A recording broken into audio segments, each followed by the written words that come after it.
ะหูเนาะมักไม่ได้มักม่วงหูป่ะหูรสชาติของม่วงมาอยู่ลาวนี่ไปบูหูน่ะมักม่วงเนาะโอ้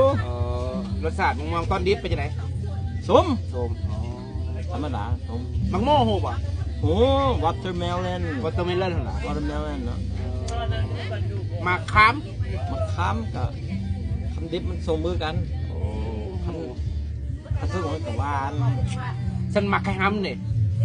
มักไข่ห้ำก็อาจจะเคยได้ยินเนาะได้ยิน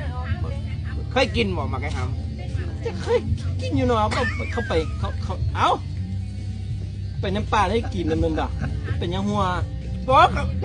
อกบ่ได้ว่าจะเคยกินบ่มักไข่ห้ำจะเป็นยังหัวน้ำข่อยเชียวก็ว่าจะซื้อบ่ได้ไปหยังก็เคยกินบ่เคยกินก่อนบ่เคยกินมักไข่ห้ำว่าเคยจะหูบ่มักไข่ห้ำน่ะก็คิดว่าค่ะเจ้าแนะนำกินในตอนอยู่ในป่าเป็นบ่เฮ้ยหัวอีกเสี่ยวข่อยปากเป็นเสี่ยว